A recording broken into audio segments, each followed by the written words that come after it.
ci lu mel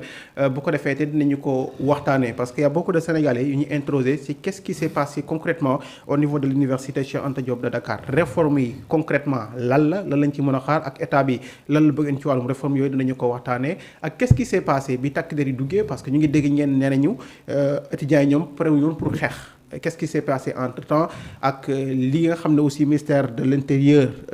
jotoon na ko fa def mu di sa fameux vidéo bi nga xam ne jur na coow nga xam ne fact-checking suma juumul génn na sax pour wax que ne vidéo yi ça date pas d'aujourd'hui ça date depuis très longtemps danañu ko waxtaane ak wàllum amical yi nga xam ne it actuellement jët nañu dogal daal di ko li nga xam ne moo di suspendre dañu ko waxtaane daal di ko faram-fàcc yi ak yeneen bokk na ci ponk yoo xam ne rek bu ñu ko waxtu yu maye incha allah dinañu ko daal di yaatal mais également faram-fàcce ko ca beneen wàll gi dinañ wéy di waxtaane ci lu jëm ci borom ñaari tur yeeg caw yeeg ak li mu jur lépp ak justement l'affaire Pape Cheikh ak yenn ci ay mbir yoo xam ne on y reviendra plus largement le temps également ñu jaajëfal nuyu internautes yi nga xam ne it ñu ngi wéy rek di ànd ak ñun ci bile jotaay ñu leen di jaajëfalaat bu baax en tout cas di leen gërëm di leen sant di jaajëfal bu baax Mame Dior merci beaucoup en tout cas d'être là ñu ngi lay ziar bu baax di la jaajëfal merci beaucoup à Astou Sarr aussi Ousmane Gueye ñu ngi lay jaajëfal bu baax di la ziar merci beaucoup à Moustapha Gueye également Omaro Fall également merci beaucoup en tout cas d'être là di jaajëfal ñëpp di gërëm ñëpp ci ànd bi nga xam ne rek ñu ngi wéy di ko ànd ak les programmes de Feeling Dakar TV bu ko defee rek ñu fas yéen yaatal mais également faram-fàcce li gën a fas ci wàllum actualité sëñ Mor tey dañu dégg ñu ne problème bi am ñi ne problème mu bourse la ñi ne problème li nga xam ne moo di rappel qu'est-ce qui se passe exactement au niveau de l'université lan moo waral ngeen di ñaxtu. D'accord Ahmadou Bamba loolu dina kontaan si pour tontu la si par rapport ak question bi nga posé bon situation université mun nañ wax ne problème mu rappel des bourses concernant des masters et que bon il y a récemment si ginnaaw amicale bi comme c'est le représentant des étudiants légitimes à chaque instant affaire yu mel nii xew à travers pour ay réclamations des bourses yu mel noonu c'est l'amicale qui est en charge ñoom ñooy jël les devants pour faire des revendications vis-à-vis de l'autorité et vous voyez ba loolu amee amicale bi on a constaté que ne il y a beaucoup d'étudiants yi nga xam ne massa lañ nekk war a jot seen rappel à une somme de 515 000 francs vous voyez et que bañ ko waree jot ñu dem commencé def avant ñuy wax ay waxu sax front ay grève tout ça affaire yooyu on avait entamé des démarches négociatives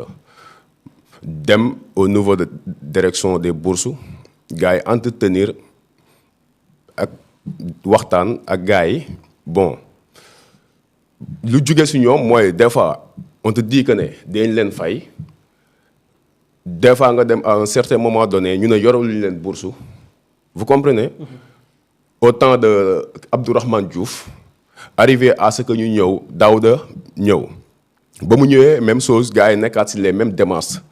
di négocier bu ñu demee à chaque instant tamit moom mu catégorique na moom yoralut étudiants yi dara yoralu leen bourse ce qui s'est passé mooy ba loolu amee ñu concerté wu na lii peut-être tamit aussi dafay mel ne bon lu ay acquis yi nga xam ne on a remarqué que na gars yi ñu ngi koy commencé rocc ndànk-ndànk et ku xam étudiant xam ne benn moyen de lutte kese la am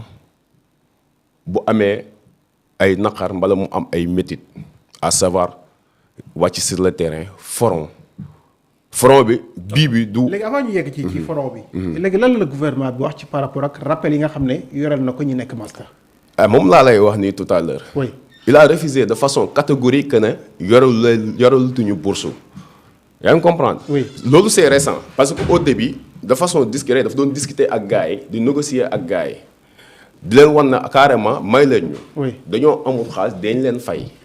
vous comprenez. oui soit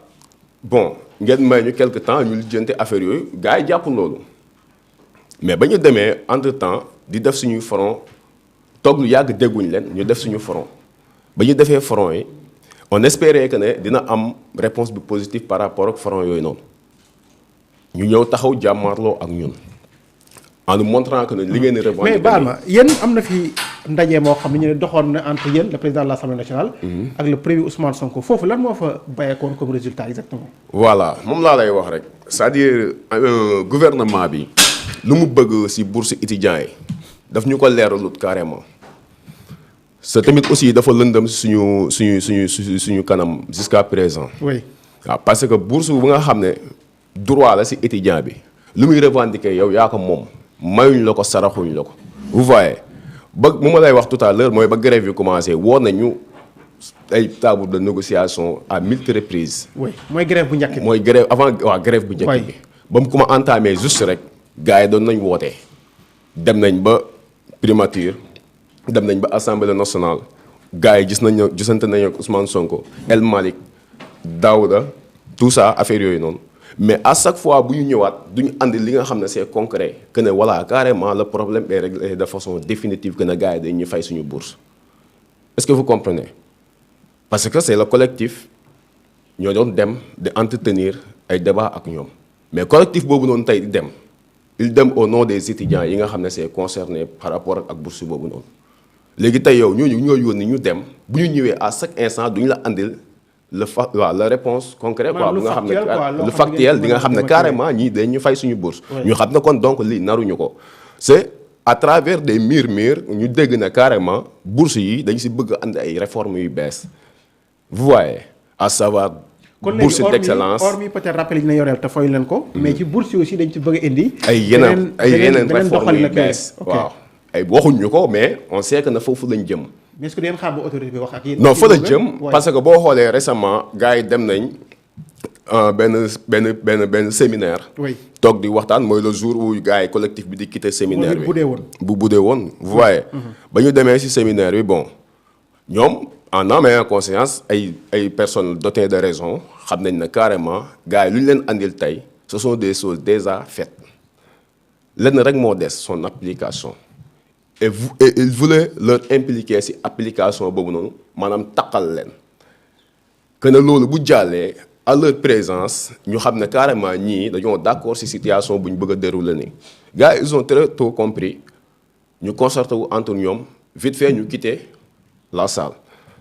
defuñ ko pour yàq séminaire bi defuñ ko pour dara mais ñoom moom seen bopp parce que tamit. En tant que représentant des étudiants doo dem ci ay table de négociation pour des étudiants nga dem di fa gis li nga xam ne méngoo wut ak yow liñ la sa mission. déjà liñ la dénk.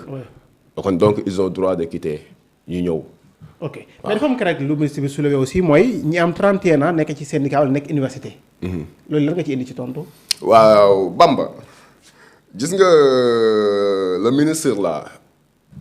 ba muy def projection yam boobu noonu di wax. bon di gaar walla sax peut-être dinaan y a des étudiants yi nga xam ne depuis à 2016 ñoo ngi université di jàng loolu waruñu am bourse bon moo xam nag lu tax mu wax ko mais ñun ay Sénégalais en tant que des Sénégalais ay événements yu bëri fekk ñu fi ay chevauchement d'année étudiants yi di ko dund yaa ngi comprendre ay retard yu nga xam ne c'est visible au niveau de l'enseignement supérieur tey kooku boo ko buggee maanaam ne ko da ngay ñëw université 2016 en 2020 nga génn université bon c'est inadmissible parce que bon on sait pas nit ki tey université ku fa nekkul vécu fa doo ko xam yaa ngi comprendre il va falloir que nga nekk fa vécu fa xam yow lan ngay jànkoonte parce que y a des problèmes yoo xamante ni c'est beaucoup plus important étudiant bi dina ñëw en première année. Est-ce que xam nga la moo tax muy reprendre en première année. C'est à travers des difficultés yu muy dund. vous comprenez mu ñëw passer deuxième année reprendre na benn année tardé na nga ñëw tey lu mel na Covid-19 survenir étudiant bi. mu toog combien de temps jàngul ñu tëj université ku nekk dem ñibbi sa localité nga toog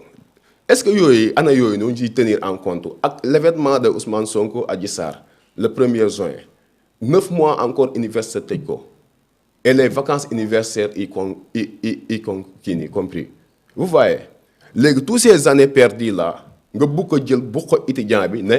moom loolu dafay compter wu ci durée bu mu war a def université. ok léegi loo bëgg expliquer bi aussi mooy seen élection syndicale yi naka lay demee exactement. oui est-ce que c'est des étudiants yu inscrits légalement. évidemment alors comment ça se passe. évidemment aussi moi j'ai envie de savoir. évidemment Bamba ce sont des étudiants régulièrement inscrits. ñoom ñooy voter à travers des plateformes. Oui. Est-ce que yaa ngi comprendre. Les votes là que vous voyez c'est bien organisé. ok 10 yi moo koy organiser yaa ngi comprendre. oui faculté yëpp day am représentant étudiant parce que on nous dit souvent que ne étant étudiant lambda en cas de problème des études maanaam problème pédagogique. Oui. yaa ngi comprendre. Oui. à travers des réclamations de notes tout ça affaire yooyu un étudiant lambda n'a pas le droit ou bien la légitimité d'aller saisir directement l'administration. Peut-être c'est le président de cette faculté qui a cette prérogative te étudiant bu jaaxle su kooku lay daw ne ko comme notre président Wali Seck Wali Faye autant pour moi tey man ma nekk fac droit ma am problème note omission note tout ça affaire yooyu. Oui. dañuy organiser réclamation ba pare consultation des copies après réclamation loolu fac bi amical yi ñoom ñoo koy exiger administration bi d'accord si ak ñun. léegi bu ñu defee consultation de copie en retour bu résultat définitif génnee et que vous vous rendez compte que voilà say problème jusqu'à présent c'est pas réglé da ngay dem nga gis président l'amical nga ne ko moom mu dem saisir l'administration na ko carrément tel étudiant a un tel problème. Ok. il faut le régler.